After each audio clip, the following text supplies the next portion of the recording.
Nama Bapa dan Putra dan Roh Kudus, amin. Shalom Aleichem, bersama Mesia. Selamat bertemu kembali saudara dengan saya, Episkop Daniel dari Nikopolis, pendiri dan pemimpin dari Gereja Ortodoks Indonesia. Kita akan melanjutkan acara kita menjawab pertanyaan yang saudara sudah kirim. Tetapi sebelumnya, bagi saudara yang belum melakukan atau saudara yang baru saja kali ini berkunjung ke YouTube saya mohon jangan lupa untuk subscribe dan juga jangan lupa untuk klik like-nya itu serta untuk share video-video ini kepada teman-teman saudara sebanyak mungkin. Dan kalau saudara merasa tergerak ingin membantu pelayanan ini supaya ini makin maju, jangan lupa saudara untuk juga mengirimkan persembahannya melalui akun bank saya, Bank Mandiri yang ada di bawah ini. Nah, kali ini pertanyaan berasal Ibu Theodora dan diberikan kepada saya dari namanya Pak Jondros. Selamat siang Ibu Theo. Perkenalkan, saya Jondros. Tertarik dengan pengajaran yang diberikan oleh Romo Daniel selama ini yang telah memberikan berkat melimpah dalam hidup saya. Namun demikian, sebagai manusia saya ada pergumulan pertanyaan yang ditujukan kepada Romo Daniel sebagai berikut. 1. Apakah Yesus harus mati dahulu di kayu salib baru dapat mengampuni dosa? Jika tidak harus mati, lalu bagaimana gambaran dan cerita dalam Matius 9 ayat 2, Markus 2 ayat 5, Lukas 5 ayat 20, Lukas 7 ayat 48 bahwa Yesus mengampuni dosa sebelum dia mati? Kedua, jika ia mengampuni dosa sebelum mati, maka kalau begitu apa gunanya ia mati di kayu salib? Jika hal tersebut dapat dilakukan. 3. Apakah konsep Tritunggal hanyalah sebagian kecil saja yang diberikan kepada manusia dari Allah tentang dirinya? Pendapat saya mungkin saja ada banyak hipostasis Allah yang tidak dinyatakan kepada kita karena tidak memegang peranan penting dalam karya keselamatan manusia. Ataukah Allah itu hanya Tritunggal saja, bukan banyak tunggal? 4.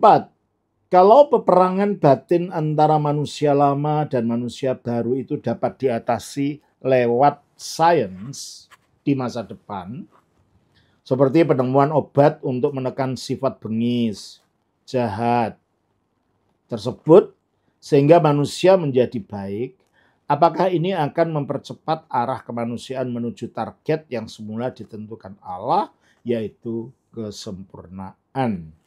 Jadi kita tidak perlu berperang lewat cara tradisional lagi, melainkan lewat chemical neuroscience.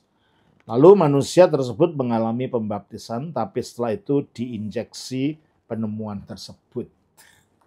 Untuk sementara, ini pertanyaan yang saya ajukan. Mohon kesediaan Romo untuk menjawabnya. Tuhan Yesus memberkati. Terima kasih Pak Jondros atas pertanyaannya dan perkenalannya saya terima. Bapak tinggal di mana? Tidak dijelaskan di sini. Baik. Pertanyaan pertama. Apakah Yesus harus mati dahulu di kayu salib baru dapat mengampuni dosa? Jika tidak harus mati, lalu bagaimana gambaran dan cerita dalam Matius 9 ayat 2? Tolong bacakan. Matius 9 ayat 2. Lalu dibawalah kepadanya seorang lumpuh yang terbaring di baringannya. Ketika Yesus melihat iman mereka, berkatalah ia kepada orang lumpuh itu, "Teguhkanlah hatimu, hai anakku, dosa-dosamu diampuni." Markus 2 ayat 5. Markus 2 ayat 5.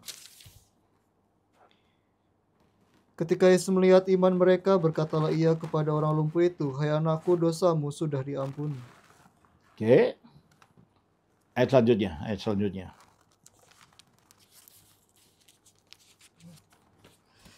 Markus.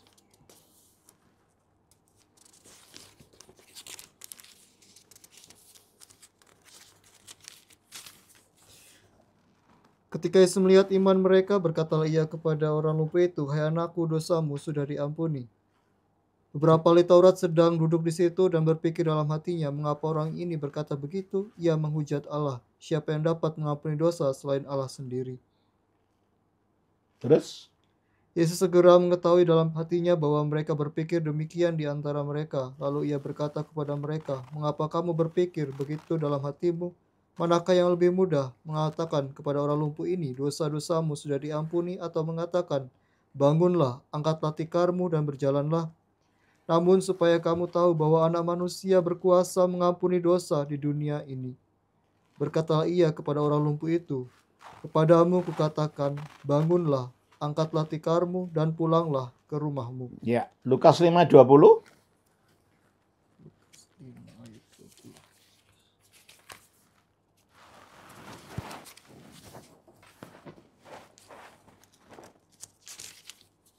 Ketika Yesus melihat iman mereka, berkatalah ia, "Hai saudara, dosa-dosamu sudah diampuni." Terus? Ahli-ahli Taurat dan orang-orang Farisi mulai bertanya-tanya, siapakah orang yang menghujat Allah ini? Siapa yang dapat mengampuni dosa selain Allah sendiri? Teruskan. Yesus mengetahui pikiran mereka lalu berkata kepada mereka, "Apakah yang kamu pikirkan dalam hatimu? Manakah yang lebih mudah, mengatakan dosa-dosamu sudah diampuni, atau mengatakan bangunlah dan berjalanlah? Namun supaya kamu tahu bahwa di dunia Anak Manusia berkuasa mengampuni dosa." Lukas 4:48.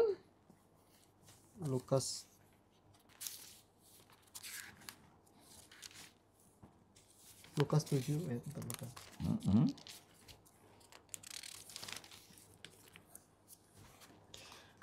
7:48.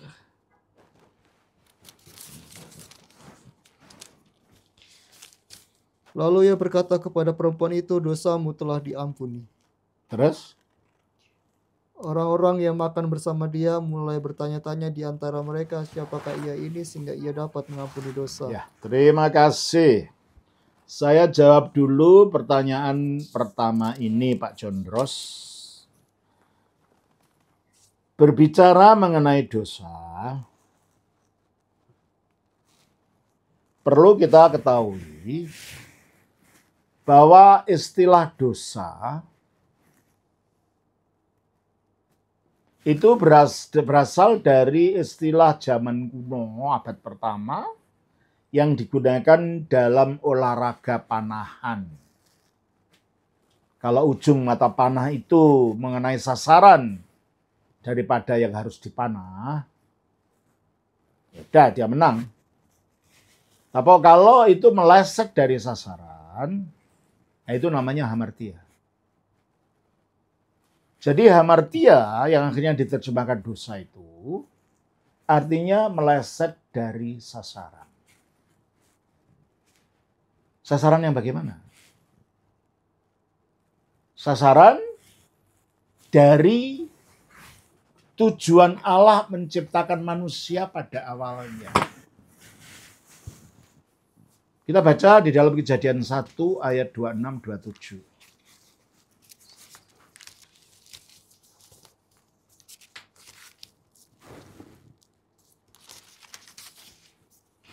Berfirmanlah Allah, "Baiklah kita menjadikan manusia menurut gambar dan rupa kita, supaya mereka berkuasa atas ikan-ikan di laut dan burung-burung di udara, atas ternak dan Ayat 26 ya. Coba baca. Berfirmanlah Allah, "Baiklah kita menjadikan manusia menurut gambar dan rupa kita." Terima kasih. Jadi ketika Allah menciptakan manusia, dia mengatakan untuk menciptakan manusia menurut gambar Allah. Jadi manusia itu diciptakan dengan gambar Allah itu sebagai polanya. Dan Alkitab mengajarkan bahwa gambar Allah itu adalah firman Allah yang jadi manusia, yaitu Kristus. Kita baca Kolose pasal 1 ayat 15.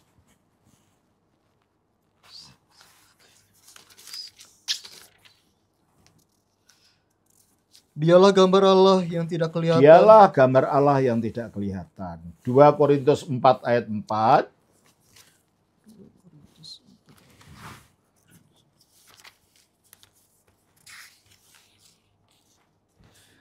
Yaitu orang-orang yang tidak percaya, yang pikirannya telah dibutakan oleh ilah zaman ini, sehingga mereka tidak melihat cahaya Injil tentang kemuliaan Kristus yang adalah gambar Allah. Kristus yang adalah gambar Allah. Kita baca juga dalam Ibrani pasal 1 ayat 3. Ibrani pasal 1 ayat 3. Dialah cahaya kemuliaan Allah dan gambar keberadaan Allah yang sesungguhnya. Dialah cahaya kemuliaan Allah dan gambar wujud Allah atau gambar keberadaan Allah. Nah, jadi kalau manusia diciptakan menurut gambar Allah, artinya gambar Allah yaitu firman Allah itulah yang menjadi pola dari kemanusiaan manusia itu.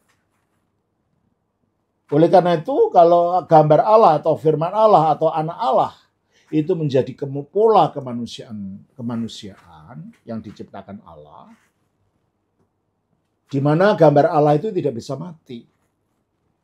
Demikianlah kalau manusia diciptakan menurut pola gambar Allah yang tidak bisa mati ini, sebenarnya manusia tidak diciptakan untuk mati, tapi diciptakan untuk abadi. Jikalau gambar Allah ini tidak ada dosa di dalam dirinya, karena dia kudus, seharusnya manusia itu diciptakan untuk tidak berbuat dosa. Jikalau gambar Allah itu sifatnya kasih dan maha berbelas kasihan, jadi sebenarnya manusia diciptakan untuk memiliki kasih itu dan belas kasihan. Dan semua sifat-sifat ilahi yang ada pada gambar Allah atau firman Allah itu seharusnya tadinya dimiliki oleh manusia. Nah, tujuan daripada manusia diciptakan menurut gambar Allah ini, salah satunya adalah untuk mempunyai ketaatan, agar melalui ketaatannya terus hidup menurut refleksi sifat-sifat Allah yang ada dalam gambarnya itu pada manusia. Nah, dengan ketaatannya mengikuti refleksi sifat-sifat Allah ini, manusia makin meningkat derajatnya sampai mencapai keberadaan menurut rupa Allah. Ya, menurut rupa Allah artinya manusia akan menjadi seperti Allah di dalam kemuliaan. Bukan menjadi Allah ya, kita tidak percaya itu. Menjadi seperti Allah di dalam kemuliaan, di dalam kesucian, di dalam cinta kasih, dan semua sifat-sifat ilahi lainnya. Artinya manusia akan menjadi ikut ambil bagian dalam kodrat ilahi. Itulah yang dikatakan di dalam 2 Petrus pasal 1 ayat 4.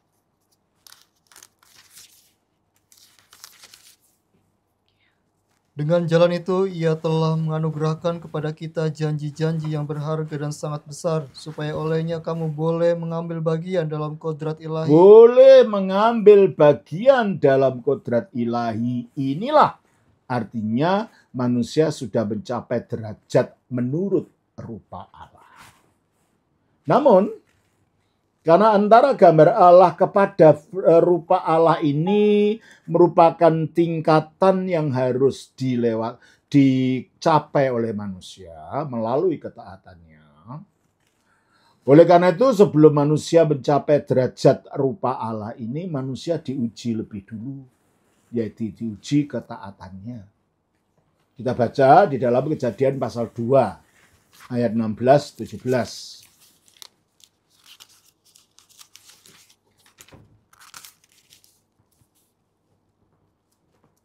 Lalu Tuhan Allah memberi perintah kepada manusia, firman-Nya, buah dari semua pohon dalam taman ini boleh kau makan dengan bebas, Tetapi buah dari pohon pengetahuan tentang yang baik dan yang jahat jangan kau makan, sebab pada saat engkau memakannya, engkau pasti mati. Ya, pada saat engkau memakannya, engkau pasti mati. Jadi kalau mereka tidak memakan, ya tidak mati. Berarti manusia memang bukan diciptakan untuk mati, tetapi diciptakan untuk makin berkembang, mencapai derajat rupa Allah, ikut ambil bagian dalam kudrat ilahi, mengalami keabadian. Dan karena manusia akhirnya oleh tipuan iblis yang menampakkan diri sebagai ular itu, dia akhirnya memberontak, tidak taat pada perintah Allah, yaitu mereka makan buah itu. Dan akhirnya di dalam kodrat manusia itu tertanam benih kematian tadi, tidak manusia, makanya manusia tidak langsung mati. Tapi ya, akhirnya manusia sudah dalam keadaan kecenderungan dan akhir yang menuju kematian. Coba kita baca di dalam Kejadian 3 ayat yang ke-19. Dengan cucuran keringat engkau akan mencari makan sampai engkau kembali menjadi tanah. Karena dari situlah engkau diambil, sebab engkau debu, maka engkau kembali menjadi debu. Padahal tadinya engkau debu, engkau diciptakan untuk menjadi seperti Allah.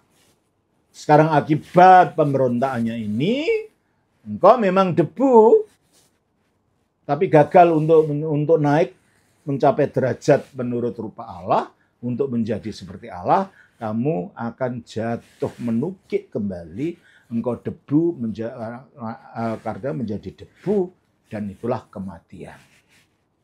Jadi manusia ada dalam kematian. Jadi upah dosa, upah dari ketidaktaatannya itu adalah kematian itu. Dan itu yang dikatakan di dalam Roma 6 ayat 23. Roma 6:23.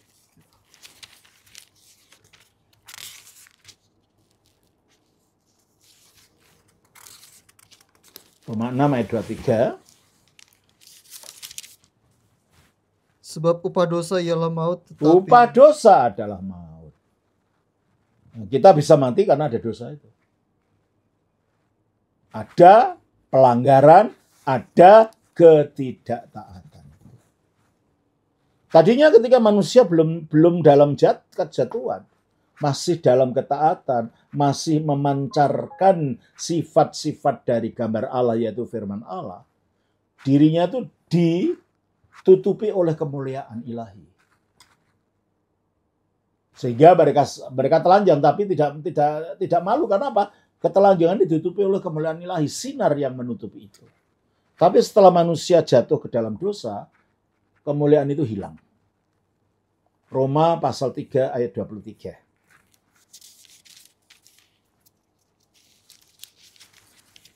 Roma pasal 3 ayat 33. Roma pasal 3 ayat 23. Karena semua orang telah berbuat dosa dan kehilangan kemuliaan Ya, Allah. semua orang telah berbuat dosa dan kehilangan kemuliaan Allah. Berarti tadinya dia memiliki kemuliaan Allah. Ketika dia masih dalam keadaan murni, suci, sebagai yang diciptakan menurut gambar dan rupa Allah. Sekarang hilang itu semua. Sehingga manusia akhirnya di bawah kuasa kematian. Seperti yang kita baca tadi, upah dosa adalah maut. Di bawah kuasa dosa, yaitu ketidaktaatan akibat manusia sekarang bersifat daging. Coba kita baca dari Roma pasal 7 ayat yang ke-14.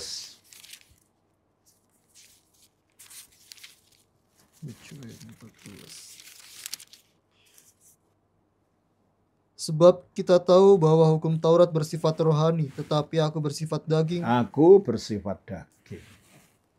Terus? Terjual di bawah kuasa dosa. Terjual di bawah kuasa dosa. Jadi akibat ketidaktaatan itu kita akhirnya sifatnya sifat daging, karena hidup ilahi sudah tidak ada lagi dalam roh kita. Sehingga roh kita ini kalau tadinya mendapatkan hidupnya dari energi ilahi, sekarang karena energi ilahi, hidup ilahi itu sudah tidak ada lagi di dalam diri, dalam roh itu. Roh itu akhirnya menyerap energi dari daging. Sehingga roh itu bersifat daging. Dan karena dia bersifat daging, dia bertentangan dengan kehendak Allah. Coba kita baca di dalam Roma pasal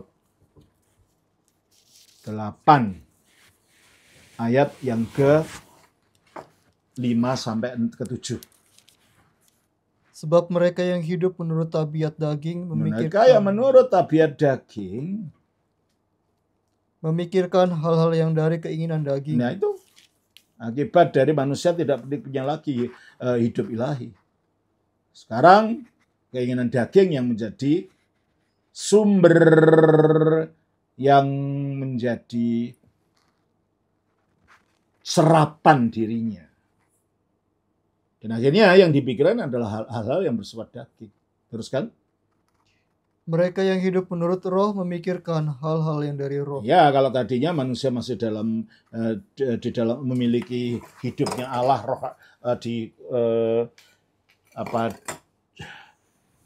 diberikan energinya Allah melalui rohnya, ya yang roh yang dipikirkan. Terus?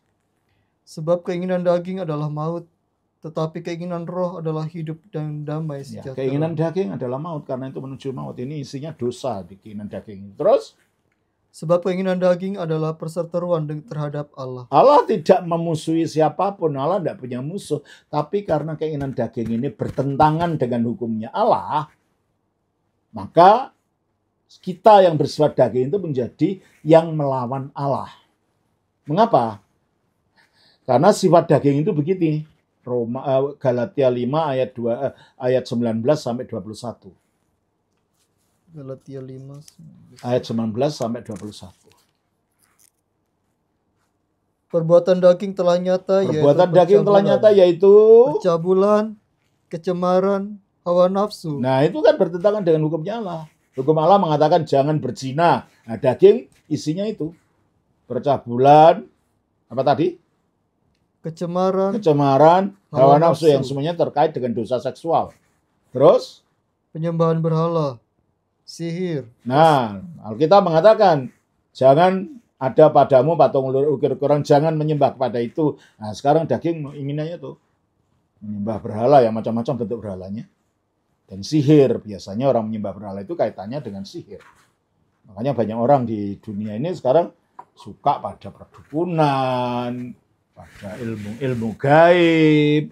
Itu bentuk daripada perlawanan terhadap Allah. Terus?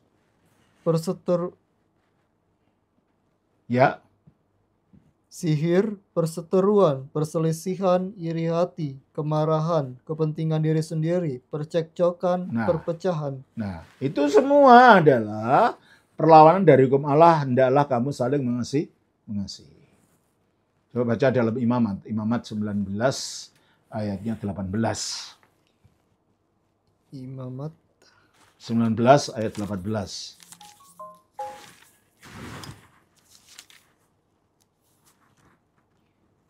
Janganlah engkau menuntut balas dan janganlah menaruh dendam terhadap orang-orang sebangsamu, melainkan kasihilah sesama manusia seperti dirimu sendiri.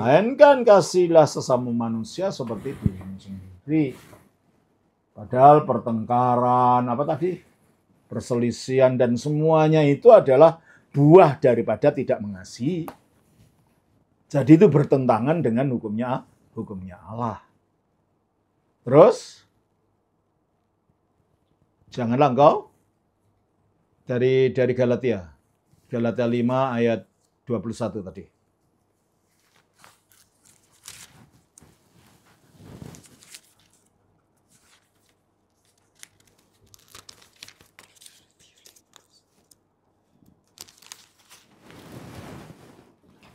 Kedengkian, kemabuk-mabukan, pesta pora dan sebagainya. Nah, kemabukan, pesta pora itu bertentangan dengan Perintah untuk hidup dalam kekudusan.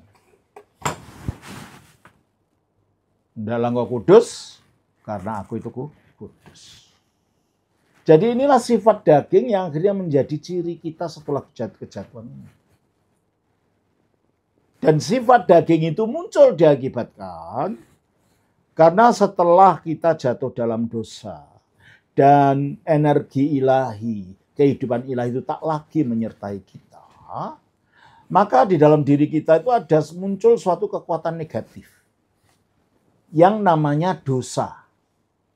Jadi ada kekuatan baru yang namanya dosa, dan ini yang menyebabkan dosa-dosa. Kita baca di dalam Roma pasalnya 7, ayatnya yang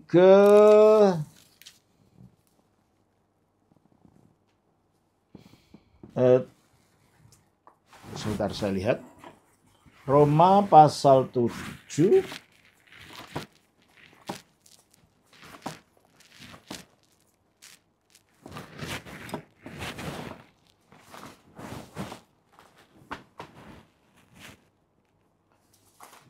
ayatnya yang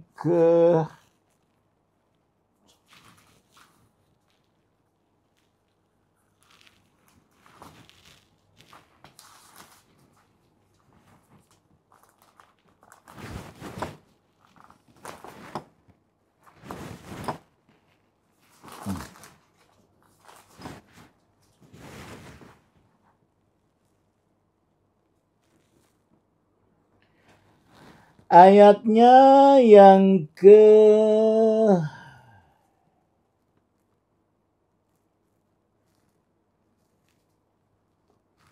15 sampai 20. Sebab apa yang aku lakukan aku tidak tahu, karena bukan apa yang aku kehendaki yang aku lakukan, tetapi apa yang aku benci, itulah yang aku lakukan. Kita melakukan sering ada hal-hal yang bertentangan dengan keinginan kita. Umpamanya keluarga saja. Suami istri kan inginnya rukun-rukun, damai, dan saling setia, tidak saling mengkhianati. Kan gitu tujuannya waktu menikah. Tapi ternyata setelah berjalannya tahun, maka terjadilah hal-hal yang tadinya tidak kita inginkan. Kita tanpa sadar melakukan tindakan yang akhirnya saling mengkhianati antara pasangan ini. Dan akhirnya dalam rumah tangga itu terjadi pertengkaran, padahal itu bukan yang kita inginkan. Jadi apa yang kita lakukan itu bertentangan dengan apa yang kita inginkan. Nah, terus pertanyaannya, siapa yang menyebabkan ini? Maksudnya semua orang itu inginnya hidup kudus kalau kita percaya pada Tuhan. Tapi nyatanya banyak pelanggaran-pelanggaran yang kita lakukan. Dan dari mana ini pelanggaran ini? Ya, kita baca ayat 16. Jadi jika aku melakukan apa yang tidak aku kehendaki, aku menyetujui bahwa hukum Taurat itu baik. Iya, karena hukum Taurat mengatakan jangan berzina. Lalu kita berzina, dan setelah kita berzina, kita menyesal. Berarti kita menyetujui bahwa hukum Taurat memang baik. Ternyata setelah aku berzina, aku menyesal dan aku merasa bersalah, gitu kan? Memang betul ketika Taurat mengatakan jangan kau berzina, dan setelah aku berzina, ternyata aku menyesal. Berarti hukum Taurat memang baik. Terus ayat 17. Kalau demikian bukan aku lagi yang melakukannya. Nah, kalau gitu siapa yang melakukan ini? Kalau kita sampai melanggar ini. Apa yang dikatakan? Tetapi dosa yang ada di dalam aku. Itulah kekuatan daging tadi. Itu namanya dosa. Nah, dosa inilah yang memunculkan namanya dosa-dosa dan pelanggaran-pelanggaran. Nah, dosa-dosa itu, yang disebut dosa-dosa itu adalah bentuk-bentuk pelanggaran satu persatu. Mencuri, berzina, dendam. Nah, ini dosa-dosa. Nah, ini munculnya dari satu kekuatan tunggal yang ada dalam diri kita itu namanya juga dosa, gitu loh. Terus ayat 18. Sebab aku tahu bahwa di dalam diriku yang bertabiat daging tidak ada sesuatu yang baik. Sebab menghendaki yang baik memang ada padaku. Menghendaki memang ada, semua orang yang maunya yang baik. Tapi melakukan apa yang baik tidak. Nah, tapi melakukannya yang tidak bisa. Nah, ini efek daripada kejatuhan tadi. Dan keadaan dosa ini tidak bisa hanya segera diampuni dengan kata-kata. Ini harus disingkirkan, ini harus dicongkel. Sebab ini kekuatan dosa ini membuat kita tidak bisa taat kepada Allah. Coba kita baca lagi dalam Roma pasal 8. Ayatnya yang ke-8, ayat yang ke-7. Sebab keinginan daging adalah perseteruan terhadap Perseteruan Allah. dengan Allah, terus? Karena keinginan itu tidak takluk kepada hukum Allah. Karena keinginan itu tidak takluk kepada hukum Allah. Jadi itu tidak cukup hanya diampuni, itu harus dicongkel. Yang bisa diampuni itu adalah manifestasi dari kekuatan dosa yang tunggal tadi. Yang bentuknya adalah ya dosa yang macam-macam tadi. Itu yang bisa diampuni. Dan itu yang dilakukan Yesus pada contoh-contoh tadi. Bentuk daripada pengampunan yang berwujud pelanggaran-pelanggaran tadi. Tetapi inti dari dosa itu harus disingkirkan. Apa intinya dosa? Sifat kedagingan yang ada di dalam kita yang menyebabkan kita bertentangan dengan hukumnya Allah, yaitu ketidaktaatan.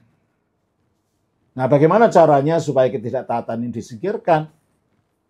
Ya, ketidaktaatan atau dosa itu dihukum. Dihukum dengan mana? Nah, dihukum melalui Kristus jadi manusia. Kita baca di dalam Roma 8 ayat 3. Sebab apa yang tidak mungkin dilakukan hukum Taurat karena tidak berdaya. Nah, apa yang tidak mungkin dilakukan hukum Taurat karena tidak berdaya? Maksudnya, hukum Taurat itu hanya memberi perintah. Jangan mencuri, jangan berbohong, hormati ayah ibumu, jangan berzina dan semuanya. Tapi hukum Taurat tidak bisa mengubah hati orang itu untuk mentaati perintahnya. Betul? Hukum Taurat hanya bisa mengatakan jangan mencuri, tapi apakah hukum Taurat bisa mengubah hati orang yang sukanya mencuri untuk tidak mencuri? Tidak bisa. Kenapa? Mencuri itu ada di dalam sifat dagingnya manusia. Jadi hukum Taurat tidak berdaya karena ada sifat kedagingan akibat kejatuhan itu. Teruskan ayat itu. Apa yang tidak bisa dilakukan hukum Taurat? Karena tidak berdaya oleh tabiat daging. Oleh tabiat daging. Telah dilakukan oleh Allah. Telah dilakukan oleh dengan jalan. Dengan mengutus anaknya sendiri dalam dengan daging. Mengutus anaknya sendiri dalam daging. Dalam daging. Artinya inkarnasi. Firman jadi manusia. Terus? Yang serupa dengan daging. Serupa dengan daging yang dikuasai dosa. Dikuasai dosa. Artinya apa? Daging yang dikuasai dosa itu bisa mati. Dan ketika anak Allah itu jadi manusia, mati juga. Jadi kelihatannya dia juga seperti orang berdosa. Padahal sebenarnya dia mati itu bukan karena dia harus mati. Dia menghendaki kematian itu terjadi supaya dia dapat melawan kematian itu. Coba kita baca dari Yohanes pasal 10. Ayatnya yang ke-17 dan 18.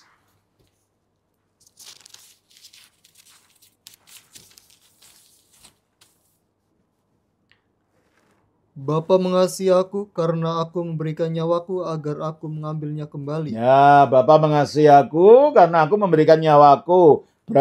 Berarti tidak ada yang mencabut nyawanya Yesus itu.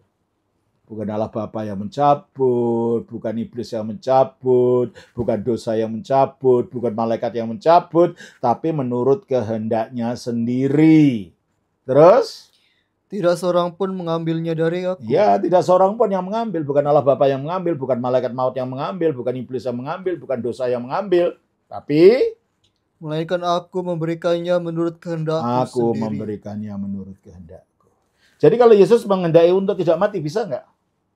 Bisa, karena dia menghendaki dia mati itu menurut kehendakku sendiri. Terus ayat 18. Aku berkuasa memberikannya dan berkuasa mengambilnya kembali. Nah, dari dia berkuasa untuk mati, berkuasa untuk tetap hidup. Tapi dia memilih untuk mati. Padahal sebenarnya tidak harus mati. Maka dikatakan dalam Roma 8 ayat 3 tadi. Baca lagi. Sebab apa yang tidak mungkin dilakukan hukum Taurat karena tidak berdaya oleh tabiat daging telah dilakukan oleh Allah dengan mengutus anaknya sendiri dalam daging yang serupa dengan daging yang Ya dikuasai itu dosa. serupa dengan daging berdosa, artinya dia bisa mati seperti daging berdosa, tapi sebenarnya dia tidak harus mati. Itu hanya serupa saja. Serupa dengan daging berdosa melalui kematiannya di atas salib. Terus, karena apa itu dilakukan? Dan untuk menghapuskan dosa Untuk menghapuskan dosa, ya. Ia telah menjatuhkan hukuman atas dosa dalam daging. Ia telah menghapuskan atas dosa di dalam daging. Maksudnya apa? Daging tadi intinya apa? Ketidaktaatan. Dan Kristus firman Allah mengambil tubuh manusia. Tubuh itu akhirnya digunakan untuk melawan ketidaktaatan. Caranya apa? Dengan tubuh itu digunakan untuk taat total. Nah, taat totalnya gimana? Melalui penyaliban. Coba kita baca Filipi pasal 2 ayat 8.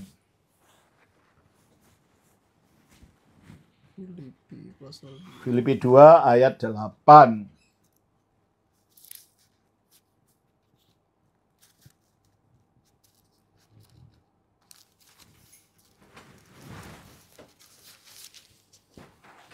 Ia telah merendahkan dirinya dan taat sampai mati, bahkan Dia sampai taat mati sampai di kayu mati, salib. ya. Dia telah merendahkan dirinya, terus, Dan taat sampai mati, terus. bahkan sampai mati di kayu salib. Jadi matinya di kayu salib itu tindakan apa itu? Tindakan taat. Padahal intinya dosa itu apa? Tidak taat. Dengan Yesus menggunakan tubuhnya untuk taat, berarti kodrat tabiat tidak taat ada di dalam manusia itu dikalahkan, dihukum. Itulah artinya dosa itu dihukum di dalam dagingnya Kristus. Dosa yang mana? Dosa yang merupakan kekuatan tadi loh. Energi baru, energi jahat yang memunculkan dosa-dosa itu. Nah, kalau Yesus tidak mati, siapa yang mengalahkan? Jadi pengampunan dosa yang sudah Pak Jondros tadi tunjukkan itu pengampunan dosa-dosa efek dari dosa yang besar tadi. Apa itu? Ya mungkin berzina, mungkin mencuri, bukan itu efeknya. Tapi bukan sumbernya. Sumbernya adalah tabiat daging yang memunculkan energi baru, namanya energi dosa-dosa. Ya. Nah, dengan matinya di atas salib inilah Yesus menghukum dosa dalam artian kekuatan ketidaktaatan yang ada di dalam diri manusia. Nah, bukan hanya itu, karena dosa manusia akhirnya di bawah kuasa kematian, di bawah kuasa iblis. Coba kita baca di dalam Efesus 2 ayat 1 dan 2. Efesus 2 ayat 1 dan 2.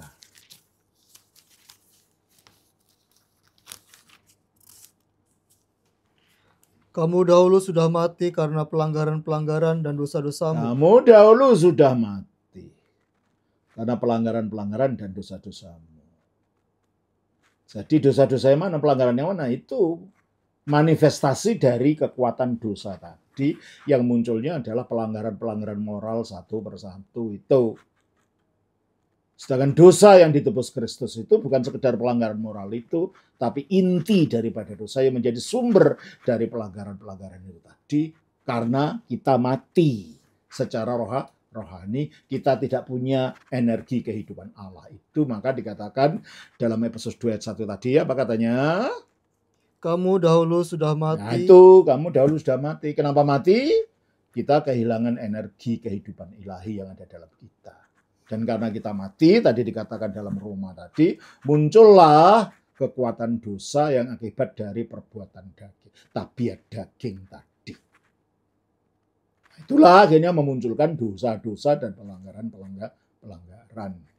Ayat 2. Kamu hidup di dalamnya karena kamu mengikuti jalan dunia ini. Nah, kamu mengikuti jalan dunia ini akhirnya. Karena tabiat daging itu yang menguasai kita.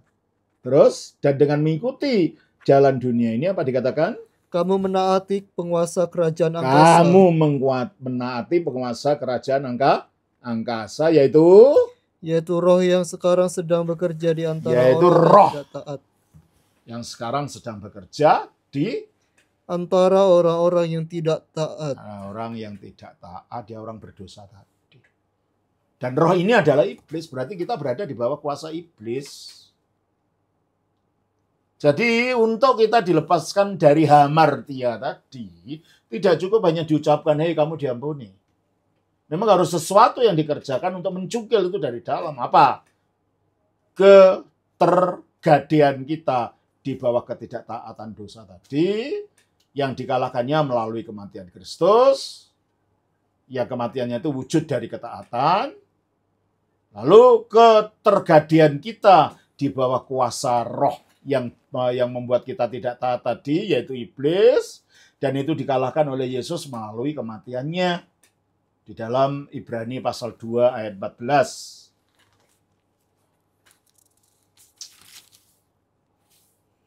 Karena anak-anak itu adalah anak-anak dari darah dan daging. Maksudnya kita ini terdiri dari darah dan daging.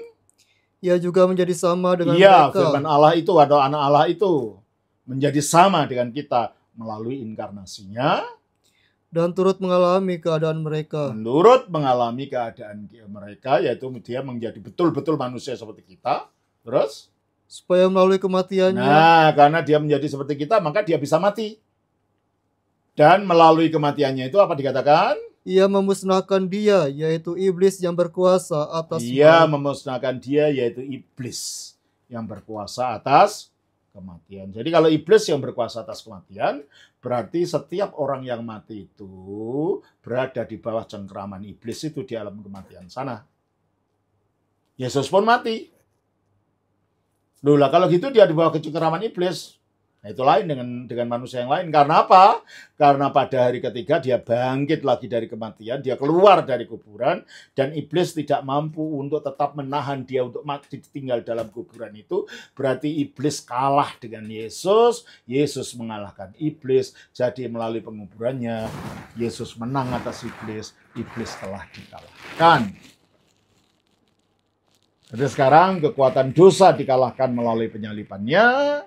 Kekuatan kematian iblis dikalahkan oleh penguburannya, dan kekuatan kematian dikalahkan oleh kebangkitannya. Roma 6 ayat 9.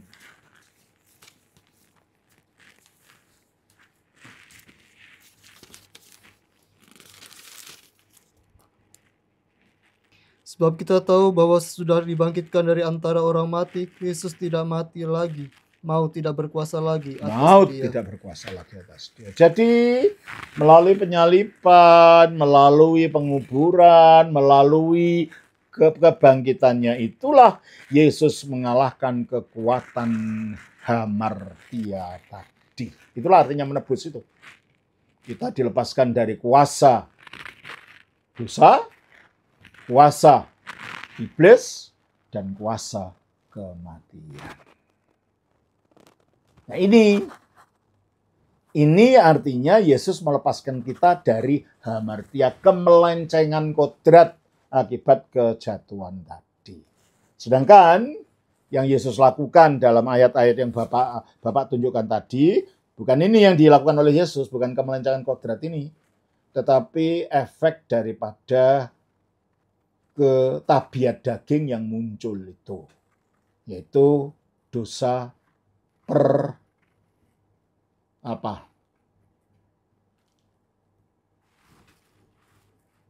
perbuatan akhlak yang salah. Itu yang diampuni, itu bisa diampuni. Yesus bisa mengampuni dalam hal itu tanpa mati. Tetapi karena dia ilahi, dia mempunyai kuasa itu. Tapi untuk melepaskan kita dari kuasa hamartia itu, maka kematian itu yang harus dilakukan. Ayat 2, pertanyaan Bapak yang kedua, jika ia mengampuni dosa sebelum mati, yaitu dosa-dosa yang efek daripada dosa yang satu tadi. Ia dapat mengampuni itu. Maka kalau begitu apa gunanya ia mati di kayu salib jika hal tersebut dapat dilakukan?